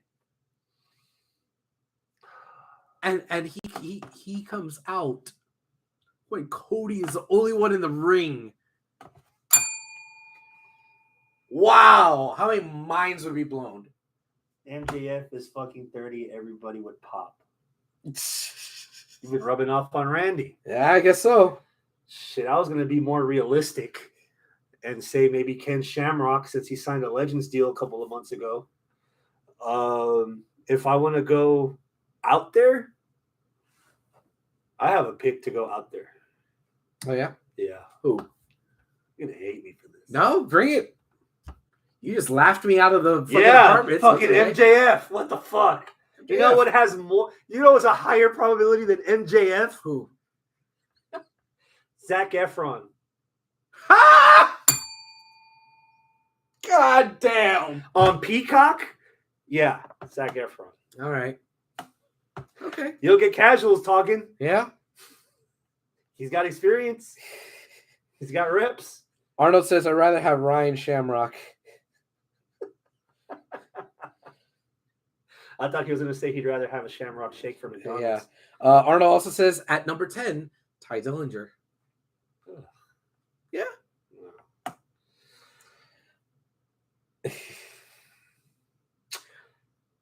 Who's winning the Women's Rumble? Both the men and the women so far, there's less than 10 people announced so far for each of the matches. So it's a fucking pick-em at this point. Nia? So let's rewind this a little bit because Arnold tried to throw out some technicalities. So I'm going to throw out a technicality. Okay. The winner of the Women's Royal Rumble main event WrestleMania. What woman on the roster that is not champion currently is fit to end a night of WrestleMania? Probably the Saturday night. Okay. Who are our champs right now? Rhea and Rhea, Io, Io. and Lyra Valkyria. Forget NXT. So Rhea and Io. So who's fit? Charlotte, Becky, Bayley. Hurt. Charlotte could be unhurt by now. She's been off of TV for what, 2 months? She might be okay. And Nia. We've seen and Bianca, but we've seen all of those other women main event WrestleMania. It's gonna feel like it's oh, it's the same thing we've all seen already. The only one that hasn't done it has been Nia. Nia against Ripley? Sure. They've already teased that enough. Mm-hmm. They've had promos. They've teased Mommy and Becky. Rhea did a main event last year. Yeah, but she's main evented before. Mm-hmm. She's main evented before against Charlotte twice, right? Asuka once, but I'm not sure if it's a main event last match. Remember, we haven't had too many years of 2-night WrestleMania. Arnold says it's going to be Bayley versus Io. That's how you implode the damage control? You go the WrestleMania 21 route. Batista wins, and Io and everyone tells Batista, go to Raw with the Raw title. We're the group that has everything, and Bayley goes babyface. You do that? I mean, that could work. That could be the way to implode damage control. Maybe get something fresh with Bayley. Damage control may have run its course now that you have too many people in the group. They got 5 fucking girls in that group. It's kind of big. Kind of a big group. especially when 3 of them can't talk. And you got Bailey doing all the talking, and who knows what fucking Dakota's been. Okay, so if you Dakota's really got lost in the shuffle. If you remove Bailey from the group, who is the mouthpiece? If you remove Bailey from the group, who's the mouthpiece? Is it Dakota? They just don't have a mouthpiece. You got how far do they go without a mouthpiece if Dakota Kai's not the one talking? I didn't say it was a good idea. It's just a WWE idea. Yeah. Okay. Portia's saying Jade. Jade wins it, or Jade is the special entrant. Jade could be a special entrant. I don't know if she's going to be a surprise entrant. I don't know if she's going to win it. I'll give Porsche this if they had continued. They were consistent on showing Jade on television the way they did when she first showed up. But she did it because of her mama. She took time off because her mama died. I mean, I know that derailed all of her fucking momentum, but maybe she's ready to come back and just toss her in the Rumble. But that's where I can see. Okay, because of that, I can see her being in the Rumble, but not winning the Rumble. Yeah. That's where I felt a disconnect, because it was too obvious Cody was winning the Rumble because he was coming back from injury, and I wasn't as excited as I could have been if I would have seen Cody wrestle the entire year after Hell in a Cell, where he hurt his pectoral muscle or whatever. That time away from telly sometimes doesn't help. You know, when Steve Austin got dumped on his head, he was still on television damn near every week cutting promos and stunning people. Mm-hmm. You know, so he was still on everyone's peripheral vision, so that when he was cleared enough to win the Rumble, oh shit, Austin's ready. He's our guy. He's going to carry the torch. Mm-hmm. Like, I feel like that hot take, Cody wasn't injured, he would have beat Roman at Mania. But he was gone those 6 or 7 months where the crowd was like, And if he would have been there the entire time, if he would have been on television, if he would have been cutting promos, if he would have been in front of the public eye enough, him beating Roman would have been a lot more believable than just, oh, hey, I'm coming back. I'm number 30. And then, yeah. So I wish I would have seen more Jade. We've been high on Jade in AEW, and we've been optimistic of what she would do on WWE. And I did, to be honest, I didn't know that that's what kept her off television. But that's not going to be enough for her to be like, oh, if she wins. I see her actually having a showing in the Chamber instead of the Rumble. Showing up at the Chamber? Be one of the But 6. You don't have surprise entrance on Chamber. I know, but that's what I'm saying. Like, I don't think they're gonna put Jade in there in the Rumble. This would be the best time to just bring somebody back. The Rumble is perfect for that. To just, oh, hey, look who just came back from injury. You think she's ready? I mean, I'd assume so. It's not an injury. It was bereavement. Mm-hmm.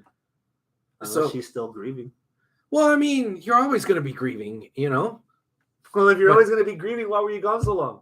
Oh, God. Come on. I mean, it's so long. It's been like, what, 3 months? 4 months since we've seen her? So she's probably ready. I'm just saying.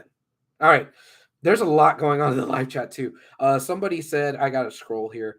Sasha and Naomi could show up in the Rumble. Do you think both, or just one, or none, as far as Mercedes Moné and Naomi go? Well, I guess when she shows up, she would be Sasha then again. Yeah. I wasn't the biggest fan of Sasha. At all? A bit, but not as high as everyone else. As high as everyone else has her. I think she wrote a pretty hefty check with her mouth, trying to be popular elsewhere. And I don't think, well, I guess because of injuries, she should spend more time away. You went through all this effort to make Mercedes Moné, and now you're injured, and now you take over the spotlight at All In by sitting in the crowd, and then you're sitting in the crowd at New Japan, and then you're sitting in the crowd at Impact. You haven't wrestled. You haven't done – what have you done on the indies to make you more valuable than you were when you left? What makes you think that you going back, you're going to be in a better spot than you were before you left? If anybody has done more since they've been gone, Trinity. it's been Naomi. Trinity, yeah. She did a bang up fucking job in TNA. Yeah. She did really good out there. It really helped that women's division a lot. Almost made it kind of obvious that the way she dropped the belt to Jordan Grace, and then she bowed out the television tapings. All right, great. So do you think she could be a surprise entrant then? It would be more surprised if she doesn't. What? You know? Okay. This time of year we get a lot of dirt sheet notes and a lot of spoilers and stuff, and I just want to ignore everything and try to be as surprised as much as I can be. Okay. You know, but like the obvious stuff.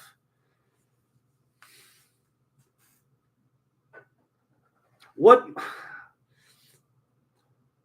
is the women's division really going to make that much of a difference with Sasha Banks back?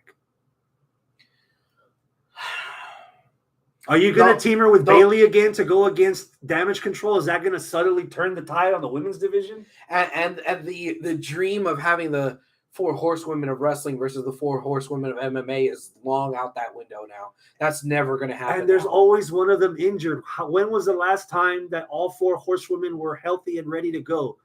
Just once. Give me a Survivor Series War Game match with the 4 horsewomen, against Damage Control. Yeah. Some kind of payoff. Yeah. But her alone isn't enough. Yeah. Even her and Naomi. Naomi's. I think if Sasha came back as Sasha Banks, it would do more for Sasha than it would for the division. Yeah. Which, to be honest, the division's a little anemic right now. There's not enough new and exciting things going on in the WWE Women's division that it's like the most exciting shit that's happening in the women's division is the actual tag team.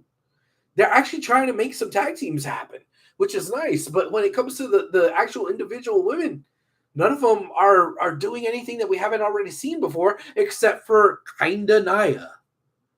And I say kinda Nia because before Nia left, before my whole, she was just in the mix just with all those girls, just like everybody else. Except now it doesn't seem as stale because she's been gone for like a year or two. But I don't think if Sasha comes back that stink is gone because she hasn't been gone long enough and she hasn't done enough somewhere else to get the WWE she hasn't stink proven off of her worth elsewhere. Whereas Naomi has been gone the exact same amount of time.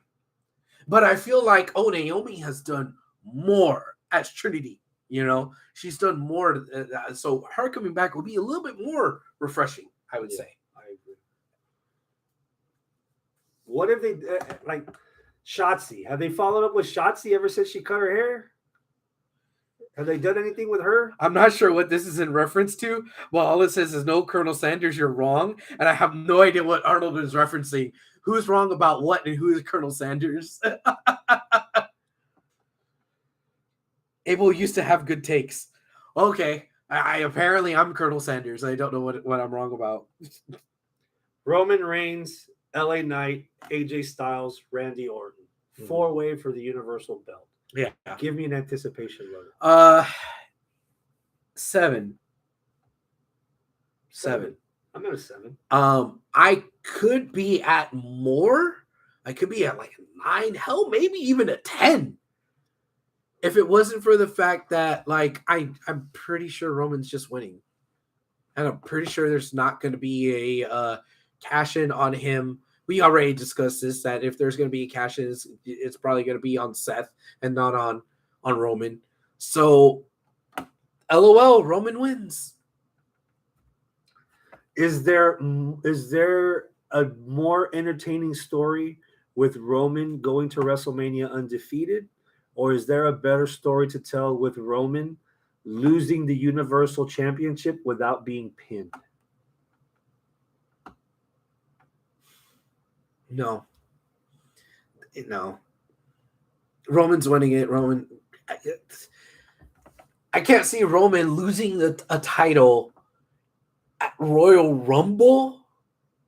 If Roman losing the title, if he's going to lose it, it's going to be at Mania. 4-way, not 4-way, somebody else gets pinned, whatever, cash in, whatever. It's only going to happen at Mania now. Either that or he's going to break he's going to break Fabulous Moolah's record. that fucking 10-year reign that she had as women's champ. There's only been 4 matches announced so far for this show. The Okay. other match is Logan Paul against Kevin Owens for the U.S. title. Where are you at with that? Who is it again? Logan Paul defends the U.S. title against Kevin Owens. Against Kevin Owens. Yeah. 6. I'd rather have Owens in the fucking Rumble. I feel like, well, Owens isn't going to do anything this year. He's just going to lose to Logan, and Logan's going to keep riding the prime train, and he's still going to have WWE top brass sucking on his teeth because he's so popular with the kiddos. He's bringing in the casual audience in, and he's a fucking scumbag. Not our scumbag. He's a scumbag. Whatever. I'm at a 5. The tournament was promising. There were names in there that I wasn't expecting. You could have easily screwed Owens out of a semifinal or a finals match, and you could have built up to Logan Paul versus Kevin Owens at Mania with build, with Owens actually winning the belt or believing that you could win the belt and have a good run with it. And Paul could have had a match with Carmelo in the Rumble and lose to further Carmelo lose to further the rift between Carmelo and Trick Williams in NXT, because Trick's getting a title shot next weekend, which we'll divulge next weekend. The review of this show and the preview for our Vengeance Day. There's so much he could have done in the meantime instead of have Kevin Owens here at the Rumble when you would rather see Kevin Owens in the Rumble. So I'm at a 5, and I've got Kevin's not winning this. You want a heel like Logan Paul at Mania to shit on as a fan. Well, that, and again, the casualness of it all. The casual fucking Gen Z kids that love him. Yeah. Well, what's younger than Gen Z? They're calling them something else now, right? The ones, the Gen Alpha, I think it's what they're calling them, or something like that. I don't know, but yeah, they all love fucking this guy. So he's bringing in the casual audience to Mania.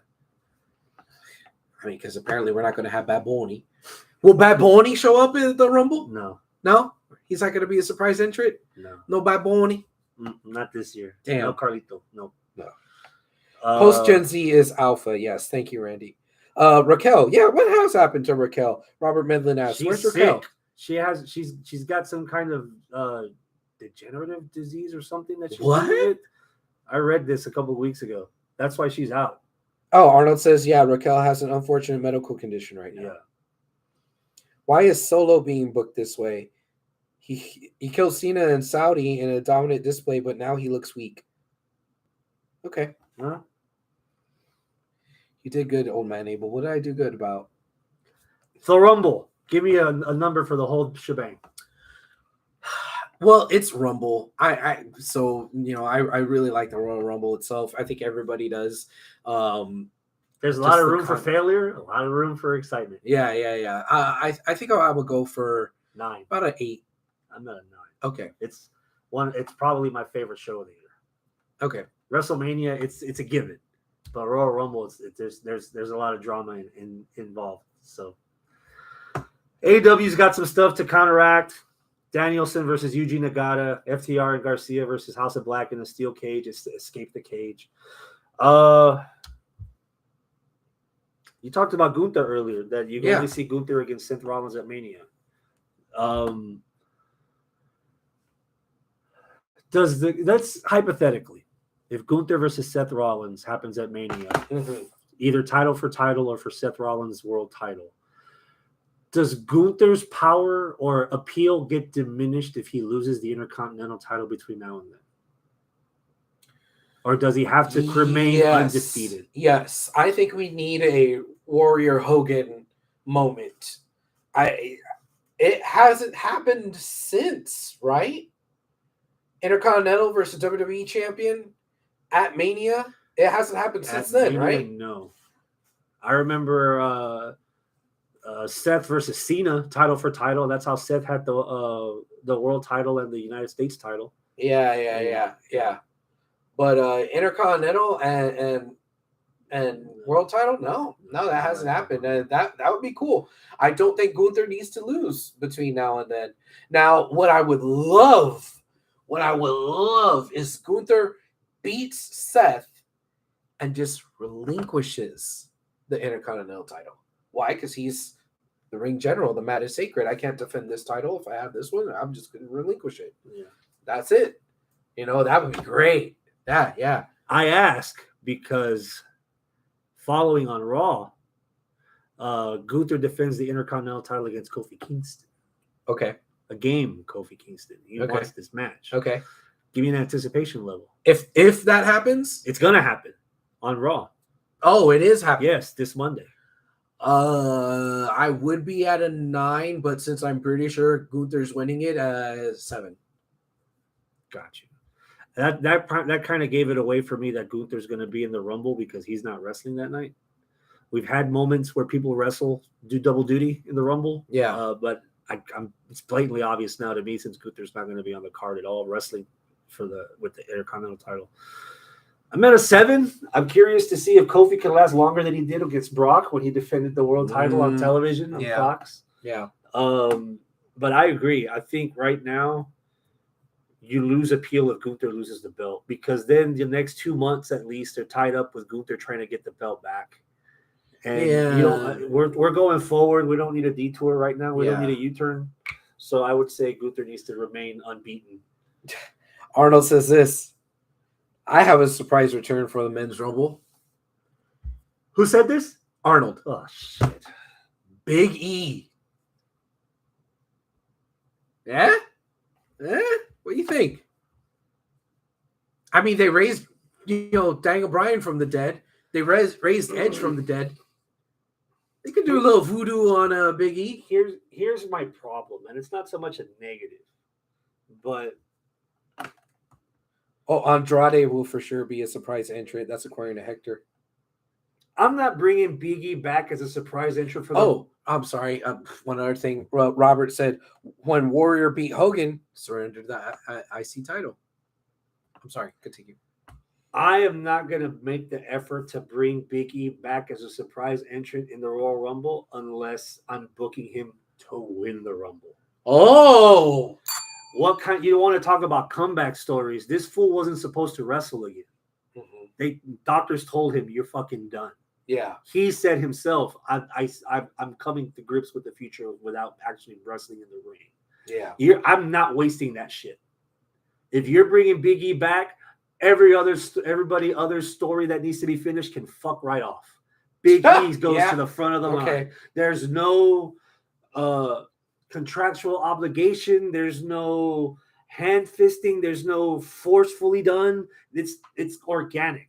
Big E's coming back from a career-threatening injury. I don't care about how long Punk's been gone because I saw him wrestle in AEW for 2 years. I don't care about, depending on who you ask. I don't care about Cody's story. He had a chance to finish it last year. He failed. The only chance he gets to finish his story this year is on the cover of his own video game. Big E is the guy that you win the Rumble for if you bring him back. Otherwise, it's a fucking waste. Okay. Yeah. All right. Yeah. That's a good argument that if you're bringing back E, he has to win it. And I'll say one more. The boost to the black community. You push Big E's story right. Yeah. You can have all your fans eating out of the palm of their hand. The one person Roman hasn't beat, one of the few people that Roman hasn't beat in this run of his, Woods is Big E. Yeah. Yeah. And Woods. Yeah. Yeah. And Kofi. No, he beat Kofi. He did. Did he? Yeah. Big E versus Roman? Yeah. Give me that. Yeah. Punk won't be mad at that. Cody won't be mad at that. Mm-hmm. Cody's had a world title. He's had world title runs before. Mm-hmm. Punk's had his run. I know Big E's had his run also, but God, yeah, that's a very big sentimental pick for me. I still cringe whenever I run. Has there ever been a Black Rumble winner? The Rock? Arnold says Rock don't count. Rock don't count? Okay. I mean, it kind of does, but no, that'd be it. No. Lashley's never won it. No. R-Truth's never won it. Nope. Kofi didn't win it. Kofi hasn't won it. Big E hasn't won it. No. Early days, fucking Tony Atlas. No. No. Hacksaw, John Studd, Bret Hart. Bianca has won the Rumble. Okay. And she went and won the main event at Mania. Ooh, Hector says this. Big E should be the comeback the day after Mania and be the one to beat Gunther. Surprise opponent. What? After Gunther beats Seth for the world title? And then Big E beats Gunther? What? That's crazy. I'm not trying to put Big E back on the shelf. God damn.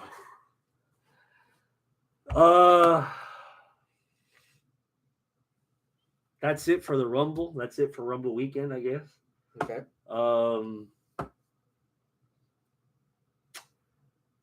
Damn. I wish I could be more excited for this weekend, and I was up until today. Up until right now? But no, not talking to you. I mean, just... Oh, because all the shit with the sex scandal and Vince and the hush money and the NDAs and all that. Who knew and turned a blind eye? Who knew and said nothing? Oh, God. Probably everybody. You know, that's the part that fucking bothers me, you know? Y'all just ignored the AJ Lee predictions? Oh, AJ... I mean... to me, if AJ Lee shows up in the Women's Royal Rumble, it's the same thing like fucking, I don't know, Kelly or Molly Holly or like, it's the old timer coming back is just in, out, done. Let me pose the question to She's not sticking around and being a contender or anything like that. Pose this question. Like I mentioned earlier with Sasha Banks, does her returning to WWE make that big a difference in the women's division? You're assuming her coming in the Rumble is her returning to WWE. My argument is that if she does come out in the Rumble, she's not returning to WWE. She's a one-off appearance because, we got to have a surprise. Yeah. She's not returning to WWE. Okay. Do you disagree? If AJ Lee comes out at like 17, what are your thoughts? Okay, cool. What? Cool. Yeah. Anything, but besides that, are you thinking she's gonna stay, or is she? If she comes out on Monday, probably. Okay, you know, but she doesn't. That's another girl that didn't really do it for me. Why are y'all saying it with such certainty? Like y'all know she's not coming back to stay. Is she? It sucks for AJ because she. Why do you sound so disgusted? I feel bad because she came out in that time where they were still doing like the Bella stuff and bra and panties matches, and wrestling wasn't. No, it was after the bras and panty matches stuff. You sure? It was after a little bit, yeah. I guess. I mean, she was. I don't think she had as much of an impact for me. It'd be like, oh my God, AJ Lee! Whoa, let me go fucking buy tickets to Raw because AJ Lee is back. She doesn't have that kind of effect on me. For me, it'd be like, Tori Wilson. AJ Lee. Hey, Tori Wilson, autograph my Playboy. Hey, I'm not going to pay $40 to watch you wrestle. Ivory. Cool. You know. Tell me about your days in Glow. I'm not going to pay $40 just because you showed up. Yeah. I mean, maybe just because of Punk, but I don't think she's. I don't know. Are you bringing back that mixed tag challenge show stuff that you're doing? Nah. Yeah. She got WoW responsibilities. That's true. She does have WoW responsibilities. She's doing stuff with WoW. So, wait, she's producing or something, or training people in WoW or something like that. She was doing something. Are you watching? Are you comparing Tori to AJ? Kinda. Yeah. Are you watching WoW? No. Okay. No. That's pretty much it. Have you lost your damn mind? Like, why? Everyone in the live chat is like dragging us for this. Like, fuck it. I don't care. Do it. I don't think AJ Lee is creating waves. Okay. Remember, you've never been more wrong. Remember, we're the loud minority. She announced that they're done with that. That who's done with what? AJ's dope. Oh, Camille. I think that's Camille. Camille should be a surprise. Camille Brickhouse would be a fucking surprise. Yeah. Whoo, doggy. What about Julia? You won't need Jade if you have Camille there. That's true. I said Julia. The one with the G. Julia. Yeah, there you go. Yeah, Julia. Julia. Yeah. What if Julia shows up? She's not under contract anymore, right? No. She's just the spot appearances. Did they clone 40,000 hectares and they're going to be at fucking Royal Rumble to give her a reaction? Who is Julia to the wrestling audience? Who's Julia with a G? Yeah. Who's Julia? Yeah. Yeah. Who's the Alfa Romeo in front of the WWE audience? They don't know what Julia is. Yeah. Like, no. Okay. But Camille. They probably won't know Camille either, but she has a presence. Yeah. So okay, I'm gonna sound Jade, like I'm gonna sound like Jade Cornette and Camille both come out. Who gets a bigger pop? Jade, right? Because more people would know Jade because of AEW. But then that brings up you start creating an issue where if you have girls, Camille versus Mommy, yes, Hector. So if you have, but Jade versus Mommy. So if you have a roster with Nia Jax, Mommy, Jade, Camille Brickhouse, then there shouldn't be anyone under 5 feet on that in the women's division. Because you cannot suspend disbelief enough to tell me that the 70% of the girls there that are 5'4" and under can hang with the girls like Charlotte or Camille or Jade, or if they sign Chris Statlander, that they'll be able to that all these little tinies are going to hang with all these tall girls or these wide girls. They can't eat. Statlander's not that little. I know she's not. I'm putting her in the group with the big people, with the higher people, larger people, stature people, stature people, taller people. That's the word you're looking for. Taller, wider, however you want to weigh the scale. Fuck. It's going to be hard to cheer for Roxanne Perez and Cora Jade going up against fucking Nia Jax. Arnold says, "Wow, it's done. AJ finished up, and there won't be there after the season is over. Is WoW done, or is just the season done?" Arnold, are you watching? Yeah. Cora is injured anyway. Yeah, Cora is injured. Before we go, yes, the Netflix deal. Oh yeah, other big news for this week that we didn't even talk about. Are you ready for 3 hours commercial free of Monday Night Raw? Hell no! Oh my god, that was one of the first things that we thought about. It's like Raw 3 hours. Watch it like at 8 o'clock with enough fast forward juice to maybe watch it all by the time 10 o'clock rolls around, that you only watch 2 hours is barely tolerable. But if we're talking about no commercial breaks because it's on Netflix for 3 hours straight a week, fuck me running, man. Hell no. Now, does that mean, well, no, since it's Raw, they are going to have commercials, even though I'm paying for the Netflix without commercials? So I pay for the premium Netflix to not have commercials, but in Raw, I have commercials because that's how they've been formatted for 10 years. Fuck that. Or do I have to sit through 3 hours of fucking Raw? God damn, I hope when it goes to Netflix, they cut that shit down to 2. I agree. Which they're not going to do. Why? What's the excuse? The excuse on USA why they don't cut it down to 2 is because, oh, well, the advertising revenue, you get an extra hour worth of advertising. You don't get that on Netflix. The Netflix deal, you get the money no matter what. You get the money off of clicks and views, how many views you have, not off of how many advertisers, right? So if you have a 3 hour solid long show, there's going to be less people watching than if it was a 2 hour long show. I guarantee it. Which brings us to the other issue.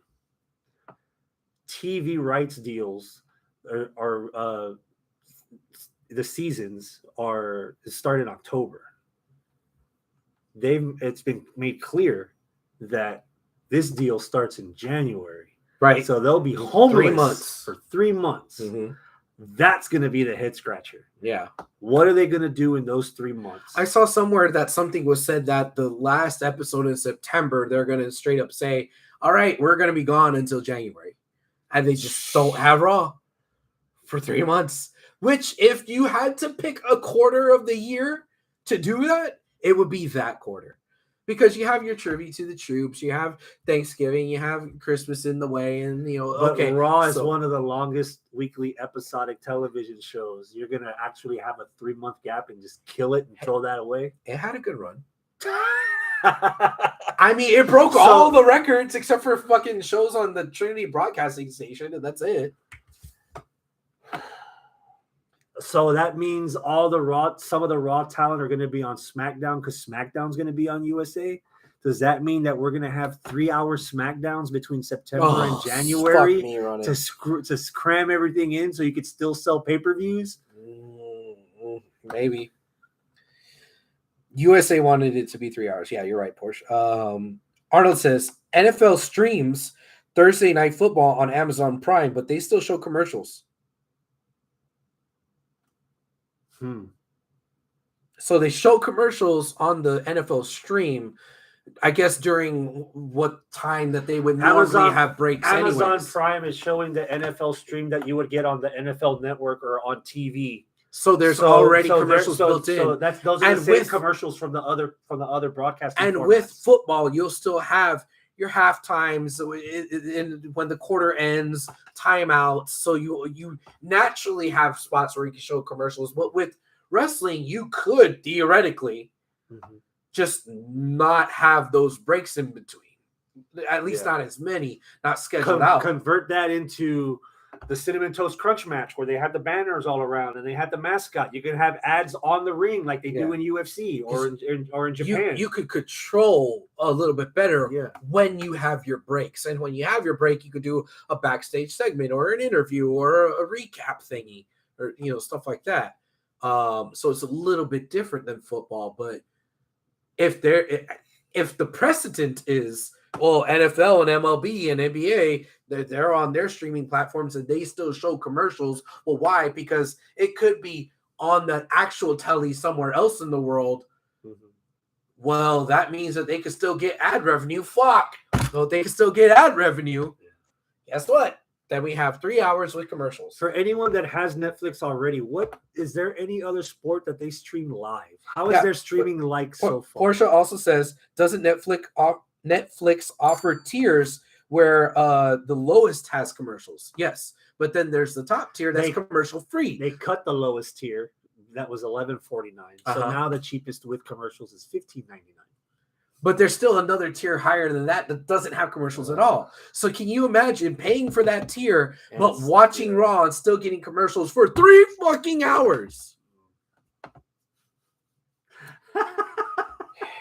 You need to have natural commercial breaks in wrestling. That's exactly what I just said. You don't need football. So why are there not commercials in pay-per-views? Exactly.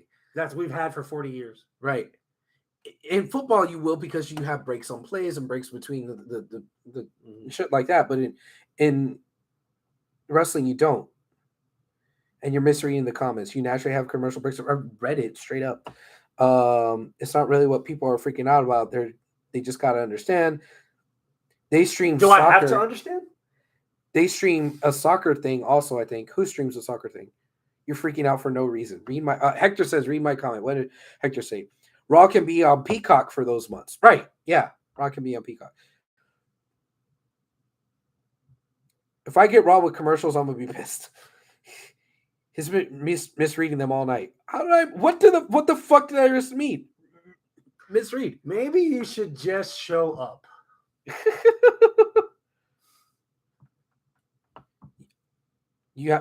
Okay.